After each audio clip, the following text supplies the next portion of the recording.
Welcome back to Footballology. So today I want to bring you guys my AFC East sleepers. Within this division, I feel like there's a lot of guys that no one's talking about, but also guys that people are overlooking and thinking that they're not going to perform the way they are expected to. But I'm really excited for this division. I know the Super Bowl champs are in it, but I feel like it's still an open division, in my personal opinion. But without further ado, we're going to get into this one. To kick off my AFC East sleepers, I have Devin Singletary. Now, I'm really excited what he's going to bring to the table for Buffalo. I think he can do some of the same things as LaShawn McCoy can from an agility standpoint and just his ability to run out of the backfield. Also, I think it gives Buffalo an opportunity to move on from LaShawn McCoy because they got Frank Gore on the roster. And with Singletary, I feel like being that change of pace guy, I really see him having a lot of upside. It's a guy that you can get late, a guy that you don't have to worry about stressing about getting. And I don't think he's really going to kind of catch stride or really start to get going until early mid part of the season. So we're talking week 5, week 6. I think that's when he's finally going to find his home and find his groove. And I think at that point he's going to take off as a solid flex starter and probably a set it and forget it flex. And I know that's really hard to say for the flex position, but I'm really excited for what he can do in Buffalo within that offense and helping Josh Allen stay a little bit more protected. Next up, I have Kalen Ballage. Now, when it comes to Ballage, a lot of people are scared away from him, especially after that Jacksonville game he had, where the offensive line pretty much got exposed, in my personal opinion. I think a lot of people are afraid what he's going to do within the offense and what he's even going to be able to do within the offense, and definitely with Kenyon Drake being in front of him. I'm a fan both of him and Drake. I feel like they both have a lot of upside.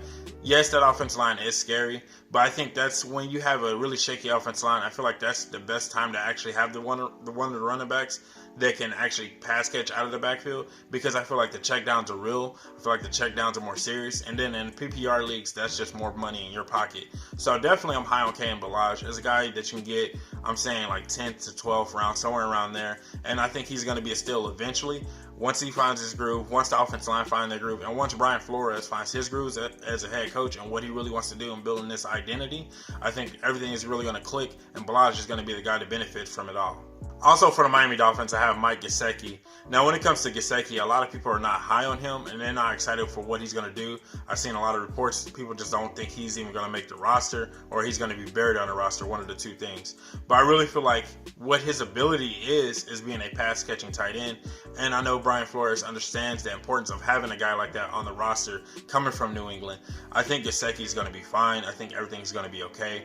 He's probably just one of those guys that game better than he practiced. And so I think that's why I'm high on him personally. And then also, he's a tight end. And when you have that tight end, the tight end works usually between that 20 to 10 yard range. And Gesicki's an athletic guy. He can mismatch a lot of teams. And so with that being said, and all that being in place, I think Ryan Fitzpatrick or Josh Rosen, depends on who the quarterback is, are definitely going to be one to check down to him or Ballage. So those guys are going to benefit from having a shaky offensive line just because those balls are going to come out just that much faster.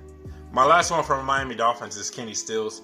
Now with Kenny Stills, it's kind of interesting, honestly, because I'm not really sure how to play him just yet, but I kind of want him on my roster, to be honest. I think his ability to still take the top off of defense is there, but I feel like he has a good ability to work underneath as well. Once again, going back to having a shaky offense line in Miami, I think he gets to benefit from that, from being a pure route runner and a possession receiver, and a guy that can just work the middle of the field with Gesicki. I think that a lot of this Miami offense is going to be played within that 20-yard window, at least starting out, until they find that starting five that they feel really comfortable with. With Gesicki, you can get him late and not have to worry about him. Honestly, probably can even get him undrafted. With Kenny Stills, I feel like he's a guy that you're going to end up drafting, but somewhere later as well, somewhere in the 13th, 14th round. He's not going to be a receiver that you're going to want to go out of your way to get, but he's going to be a receiver that you can put on your roster. And at least worst case scenario, be a bye week receiver. And if you feel like he starts to come on, definitely put him on the starting lineup. So when it comes to New England Patriots, this was literally impossible for me to do. I started to go down that roster, and I was looking at Sonny Michel and definitely everything that he did towards the end of the year last year and what he's projected to do this year. Rex Burkhead being another guy as well. James Washington being another guy who's going to take over those receptions from Gronkowski, N'Keal Harry, Josh Gordon. The list is long, but the one key factor in all of this is Bill Belichick. And what does Bill Belichick want? And what is Bill Belichick going to do? And we've been here before before, New England and fantasy football just don't collide. They're a football team, and they worry about getting the dubs instead of getting, fantasy points and worry about all that stuff. Not saying they don't want players to perform, but that's not their concern. So realistically, Bill Belichick is a sleeper when it comes to New England Patriots because we just don't know what he's going to do. It depends on what he's going to do, and that's how you're going to get a Patriot. Outside of Tom Brady, anybody else is just kind of really you're throwing darts at the board, hopefully that you land the right guy. Now for the New York Jets, I got Chris Herndon. Now I know he's suspended a couple of games, so that makes him even more of a sleeper, and I feel like that makes him even more valuable to me personally, a guy that I want on my roster. I think once he gets back into the lineup, he's going to be their best receiving threat.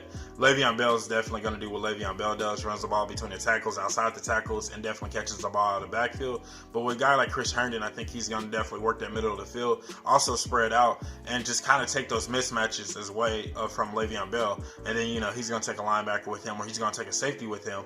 But at the end of the day, he's still going to have the favorable mismatch. And I think Sam Darnold's going to build a relationship with him. Like I said, once he's back in the starting lineup, I think it's all downhill from there. I think he's going to put up a lot of numbers this year. He's going to be one of those sleeper tight ends that I'm probably going to try to get on my roster. Gesicki's another guy as well. But Chris Herndon is definitely, he just has that receiving body. And he's a receiver playing tight end. But I think that's what gives him those mismatches in his favor or in his advantage. So I definitely want him on my roster somehow, some way. So that's all I have for you guys in this video. The AFC East sleepers. I'm excited for some of those guys on that list for real. Chris Herndon is a guy that I'm really looking forward to, and Mike Gesicki. Those are two guys that I'm just really pumped to have on my roster, and going to try to find a way to put on my roster without even stressing about getting them. But hey, if you guys are an AFC East fan, definitely give this video a thumbs up. And if you're not a footballologist yet, go and subscribe to the YouTube channel today, become a footballologist, and stay safe, football fans.